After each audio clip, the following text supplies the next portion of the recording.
오늘 우리에게 주신 말씀은 마태복음 1장 21절입니다. 아들을 낳으리니 이름을 예수라 하라. 이는 그가 자기 백성을 그들의 죄에서 구원할 자이심이라 하니라. 예수로 충분합니다 라는 제목으로 최영덕 목사님께서 말씀 전해주시겠습니다. 오늘의 책은 틀리안 차비진 목사님의 예수로 충분합니다 라는 책입니다. 전체 내용을 요약하면서 은혜 받는 시간 되기를 원합니다. 책 전체를 살펴보니까 5단락으로 나누어져 있습니다. 첫째 단락, 살 소망이 바닥났다. 살 소망이 바닥났다. 아무리 해도 사람들의 인정을 받지 못했다. 내가 쌓은 삶은 나싱 인생이었다. 형식적인 모든 삶을 하나님은 나싱 인생이라 명명하신다. 세상을 쫓아가게 되면, 육신의 정욕, 안목의 정욕, 이생의 자랑을 쫓아가게 되면 결국 나싱 인생이 된다. 두 번째, 내 힘만으로 사는 블랙홀의 가치다. 예수만으로는 부족하다는 소리에 설득되다. 예수를 믿는 것만으로는 뭔가 불안해 세상에도 발을 거치다. 자기 중심적인 신앙의 블랙홀의 가치다. 내 마음을 원하시는 하나님의 바람보다 그저 제사 드리는 삶에 만족하다. 우리는 어떻습니까? 예수님 한 분으로 만족합니까? 아니면 예수님 플러스 알파가 더 필요합니까? 그래서 많은 기독교인들이 예수님께도 발을 거치고 세상에도 발을 거치고 있습니다. 예수로 만족하지 못하면 결국은 나도 만족하지 못하고 이웃도 또한 모든 사람들도 만족할 수가 없는 것입니다. 내가 드리는 예배는 어떤 예배입니까? 하나님께만 영광 돌리기 위한 예배입니까? 아니면 그냥 나만 은혜 받기 위한 예배입니까? 내 위주의 예배, 내 위주의 말씀 생활, 내 위주의 기도 생활은 결국은 이기적인 신앙을 갖게 될 수밖에 없는 것입니다. 그럴 때 나도 비참해지고 이웃도 비참해질 수밖에 없다는 것을 책은 강조하고 있습니다. 세 번째, 끝없는 초라함, 오직 예수로 덮다. 세상의 초라함을 알면 충만한 예수가 보인다. 내게 모든 것을 줄 것 같았던 세상의 비참함을 알아버렸다. 세상을 내 것이라고 선포하신 분이 나의 주님이시다. 그러므로 영혼의 갈증은 예수 안에 있을 때만 채울 수가 있다. 때로 환난을 당합니다. 때로 어려움을 당합니다. 그리고 좌절을 느낍니다. 낙심합니다. 나의 비참함을 느낄 때에 주님을 새롭게 만날 수가 있는 것입니다. 요셉이 그랬고, 모세가 그랬고, 욥이 그랬고, 다윗이 그랬고, 사도 바울이 그랬습니다. 예수님은 강하시고 대단한 분이시고 승리하시고 성공하셨으니 나는 어떤 상태에 있어도 괜찮다. 이런 고백이지요.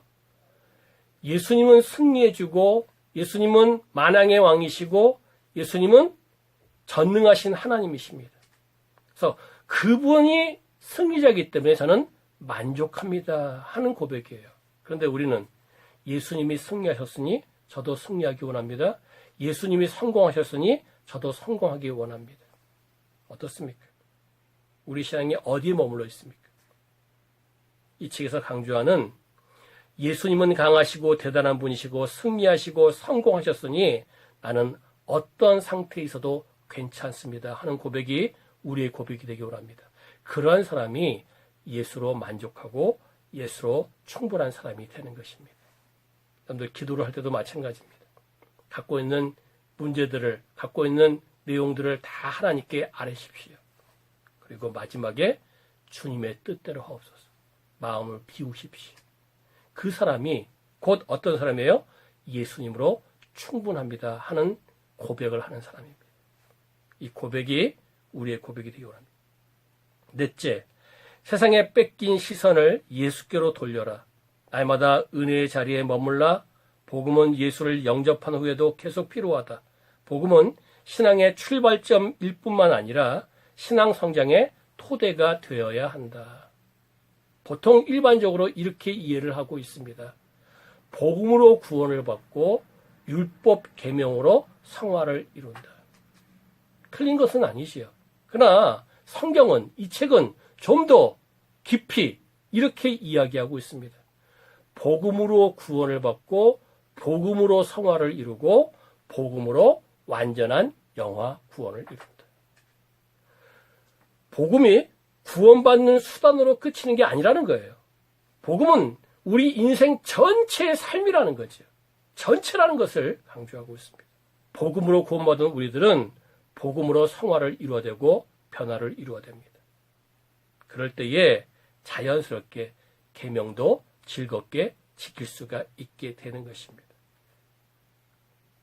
내가 하나님을 위해 무엇을 할까 고민하기보다는 그분이 행하신 일을 더 묵상할 때 진정한 영적 성장이 온다. 저도 그렇고 대부분 사람들이 그렇습니다. 주님, 저에게 맡겨진 사명들을 잘 감당하기 원합니다. 그리고 열심히 그 일을 감당합니다. 잘 감당됩니까? 감당되지 않아요. 그래서 우리는 순서를 바꿔야 돼요. 이렇게 해야 됩니다. 그분이 행하신 일들, 창조사역, 구원사역, 긍휼사역, 사랑사역, 이것들을 더욱 마음판에 새기고 묵상할 때 진정한 영적 성장이 우리 것, 내 것이 됩니다. 그러한 사람이 맡겨진 사명을 감당할 수 있고 맡겨진 사역들을 기쁨으로 감당할 수가 있는 것입니다.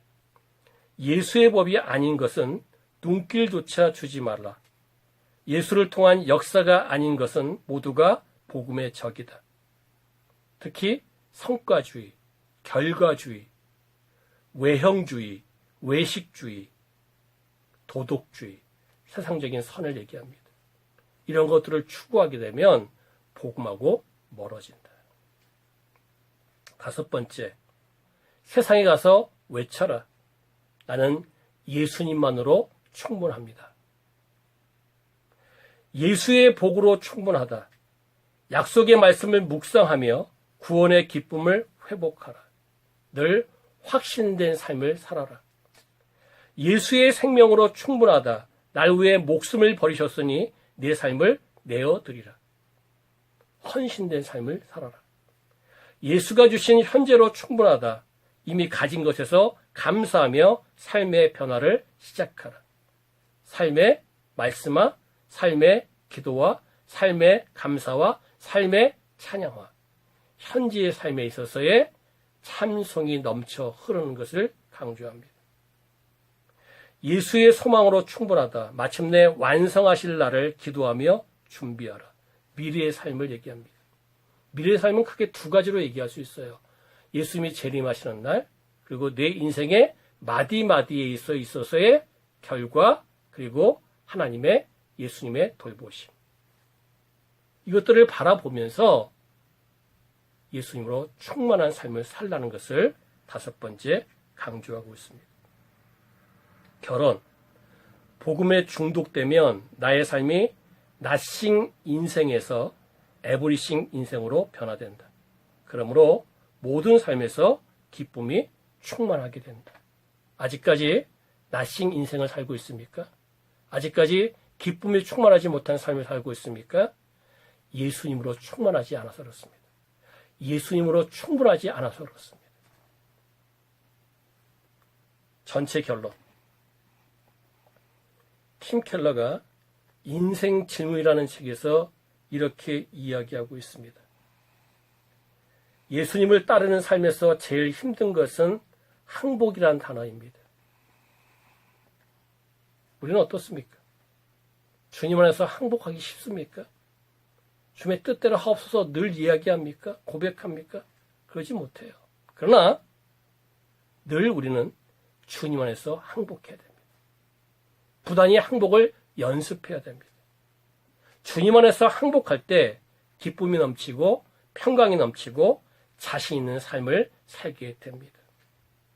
좀 힘겹더라도, 좀 힘들더라도 즐겁게 하루하루 순간순간 주님께 항복하고 예수님으로 충만한 삶을 살아가기에 부족됨이 없는 귀한 심령들 되시기를 주님의 이름으로 축원합니다. 기도하겠습니다. 하나님 아버지 감사드립니다. 오늘 툴리안 차비진 목사님의 책 예수로 충분합니다라는 책을 통해서 은혜를 받습니다. 받은 은혜들을 마음판에 새기고 새겨진 그 은혜들이 열매를 맺어서 삶 속에서 하나님께 영광 돌리기에 부족됨이 없는 귀한 하나님의 백성들 삼아 주시옵소서. 이제는 우리 구주 예수 그리스도의 은혜와 하나님 아버지의 크고 오묘하신 사랑과 성령님의 감화감동 교통 충만하심의 역사가 오늘도 예수님으로 충분합니다. 고백하며 감사하며 찬양하며 증거하기에 부족됨이 없는 귀한 심령들 위에 영원토록 함께 계실지어다. 아멘.